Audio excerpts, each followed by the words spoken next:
Cumprimento os irmãos com a paz do sumo sacerdote Jesus Cristo. Hoje nós vamos falar um pouco sobre aquela polêmica arrependimento, né? O que é arrepender de verdade? Atos, capítulo 3, versículo 19. Arrependei-vos, pois, e convertei-vos, para que sejam apagados os vossos pecados, e venham assim os tempos do refrigério pela presença do Senhor. Glória ao Pai, glória ao Filho, glória ao Espírito Santo.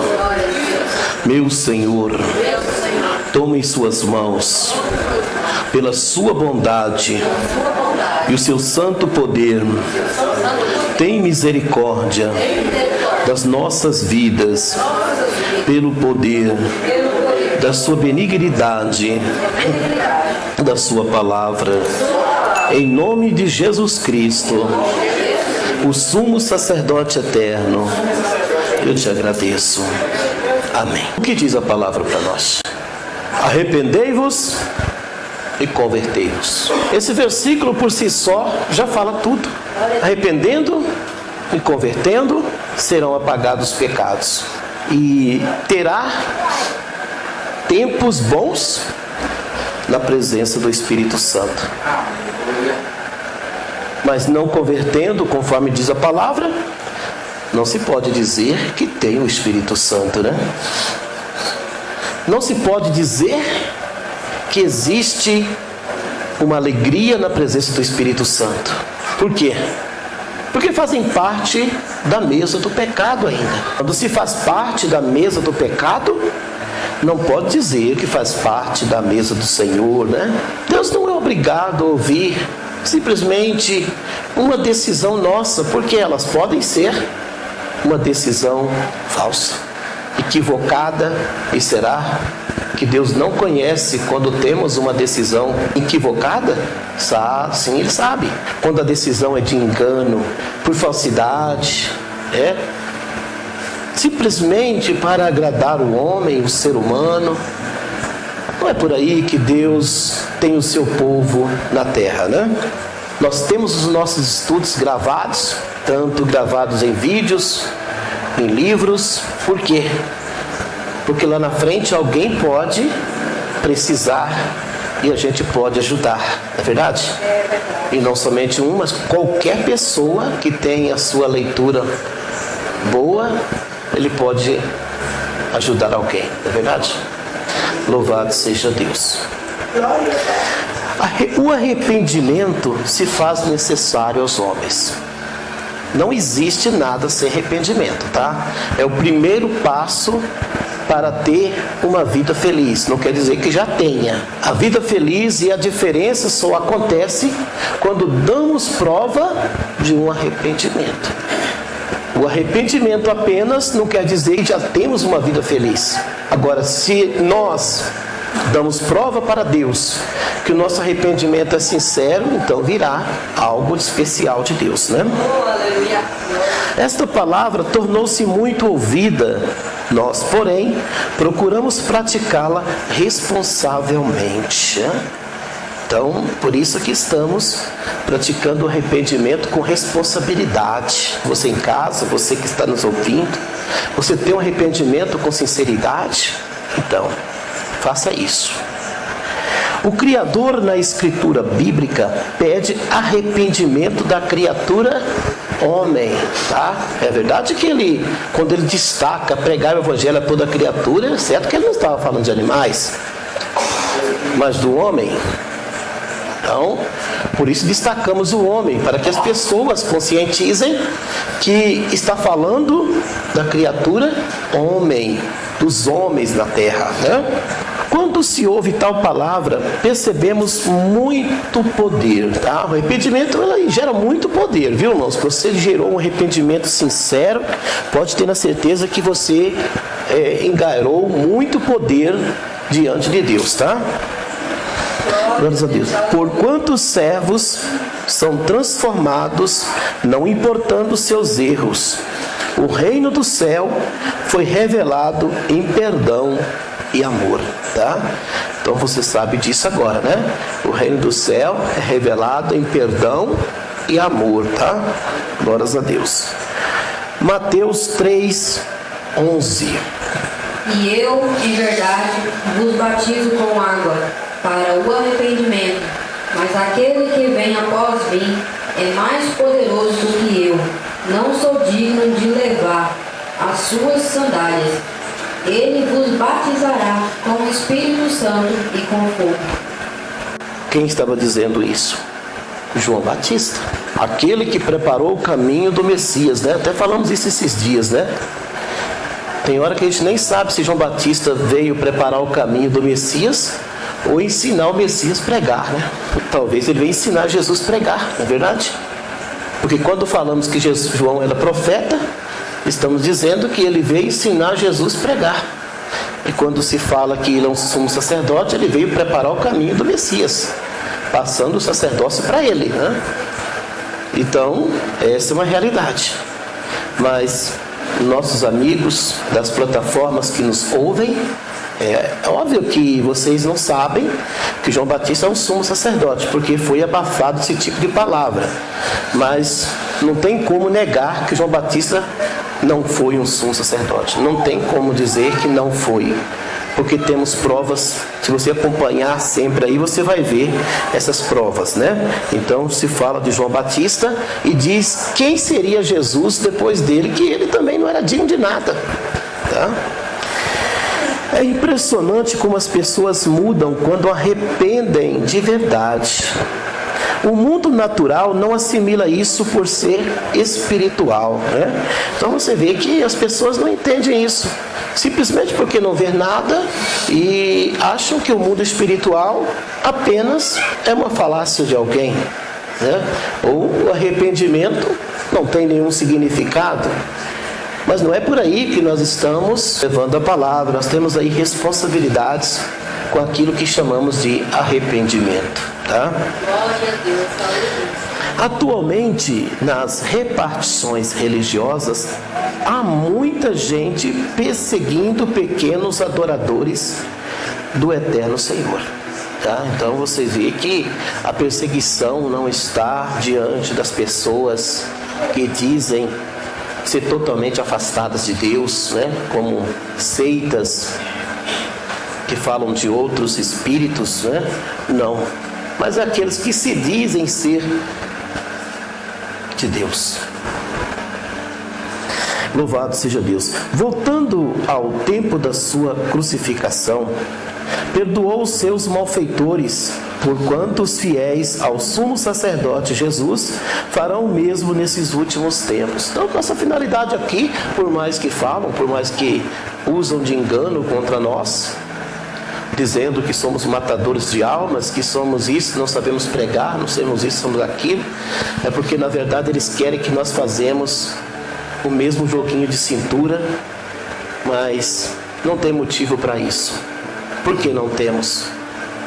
Nós não temos motivo para isso, porque de lá o Senhor nos tirou. De lá o Senhor nos tirou. Então, não é para lá que vamos voltar. Eu estou nos braços de Deus, eu não estou nos braços dos homens. Eu não estou nos braços da minha própria consciência. Eu não estou nos braços do meu próprio entendimento. Eu não estou nos braços da minha própria palavra. E muito menos nos ataques de conversa de pessoas que nada sabem, mas deliram em palavras e conhecimento. Ignorantes, levados pela torpeza do engano e que vivem remoendo os seus próprios vícios de engano, de imundícia, de pecado e afastados totalmente da presença de Deus. Não estamos abraçando esse tipo de conhecimento, né? Glórias a Deus. Mateus capítulo 11, versículo 25. Naquele tempo, respondendo, Jesus disse: Graças te dou, Pai, Senhor dos céus e da terra, que ocultasse essas coisas ao sábio, entendido e a revelasse aos pequeninos. É isso que vocês acabaram de ouvir, tá? Você está pensando que Jesus ficou bravo com o Pai? Porque os pequeninos dele estavam falando como menino? Vocês acham que Jesus ficou bravo com o Pai? Porque Jesus tirou dos entendidos lá aquela palavra e deu aos pequeninos? Não. Ele agradeceu ao Pai, ele deu graças ao Pai, porque tirou da mão das cobras e deu aos pequeninos a sabedoria, o entendimento, o conhecimento do céu, né? O conhecimento do céu, meus irmãos, amigos que nos acompanham, não é um conhecimento à vista dos homens. O conhecimento do céu, ele é tão profundo e tão especial, que se você olhar pelo olho carnal ou pelo olho igrejeiro, não quero destacar, não quero generalizar ninguém, você vê que é pura loucura. O conhecimento de Deus é totalmente diferente. Eu estava ouvindo um testemunho de um ateu. Esse tipo de gente eu gosto de ouvir um pouco de vez em quando, mas eu não gosto muito de aprofundar, mas ouvir alguma coisa eu gosto. Eu vi um testemunho de um ateu, questão de 7 minutinhos, né? Ele muito ateu, não acreditava em nada, mas quando percebeu uma coisa que eu achei muito importante, irmão Márcio, quando ele diz assim: eu não sou religioso, eu não pertenço a nenhum dogma religioso, mas Deus não é conforme a igreja prega. Deus não é do jeito que a igreja ensina. Isso eu já sabia. Eu só precisava ouvir mais um empurrãozinho. Isso eu já sabia. Então, meus queridos irmãos, as pessoas estão pensando que o reino do céu é como a igreja prega. Está pensando que o arrebatamento que vai acontecer é como a igreja prega. E será como a igreja prega? E será quem a igreja prega que vai? A igreja determina, olha, fulano vai, fulano não vai. Fulano fica, Beltrano fica. A Bíblia não fala desse conteúdo. A Bíblia não fala quem vai subir no arrebatamento. Ele não destina nem sequer as tribos de Israel, que é promessa de Abraão. Que ele prometeu que da família de Abraão seriam benditas todas as famílias da terra que tivessem a família de Abraão, né? Mas ele não fala que a família de Abraão será arrebatada. E muito menos a igreja. Nem no texto do imperador não tem, quanto mais na original, não tem. Nós encontramos na palavra Paulo dizendo a Tito, né, que ele levará um povo seu, zeloso, especial, de boas obras. Esse é o povo que Deus tem compromisso de levar. Agora, você quer subir? Entra no povo seu, especial, zeloso, de boas obras. O que é povo de Deus? Povo das primícias. O que é povo de Deus? A restauração das tribos dos filhos de Israel. O que é povo de Deus? O Senhor não levantou as tribos dos filhos de Israel, mais tarde com Cristo espiritualizou elas? Sim. Não chamou 12 apóstolos para representar as 12 tribos? Sim. Por isso é chamado povo de Deus. Qual é o outro item? O outro item é permanecer até o fim, servindo a Deus como Ele pede. Aí será salvo. Mesmo você fazendo parte das tribos de Israel, conforme Cristo espiritualizou, se você não fizer o que Deus quer que você faça, você também não vai chegar até o fim, você também não vai subir. Nós estamos entrando pela parte, não está escrito. E por outro lado, nós temos 12 portas para receber as 12 tribos, não é verdade? Bom, não temos 13 portas, né? Temos 13 portas? Talvez tenha alguma que não está na Bíblia, não? Louvado seja Deus, né? Louvado seja o nome do Senhor. O que comentaremos agora interpreta a palavra bíblica. Na verdade, não se deve arrepender somente. Arrepender somente é aquela pessoa que arrepende, está sempre arrependendo, mas nunca se convertendo. Sempre permanecendo daquele jeito, né? Mas converter ao Senhor. É dessa forma que Deus quer. Arrepende, converte. Como o versículo que nós lemos no início, verdade? Glórias a Deus. Grande Deus. O arrependimento é lembrança de bons tempos perante o Eterno, ou aberto os olhos para os erros cometidos. Não basta só lembrar, mas arrepender e converter para não ser destruído.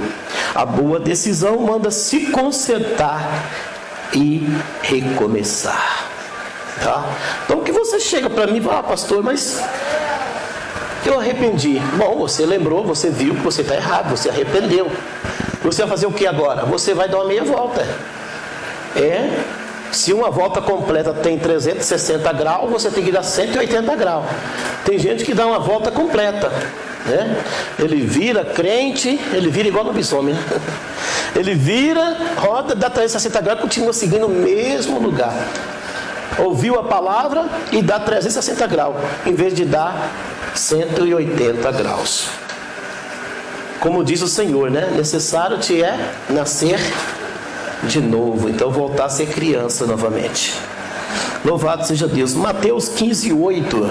Este povo ouve com os seus lábios, mas o seu coração está longe de mim. O que isso quer dizer? Você honrar a Deus com os lábios, o coração está longe de Deus. Isso quer dizer que você deu uma volta completa.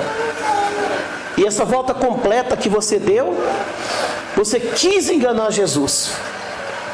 Mas aí ele disse: honra com os lábios, dizendo que serve a Deus porque deu uma volta, mas seguiu fazendo a mesma coisa, mas nega o Senhor com o coração.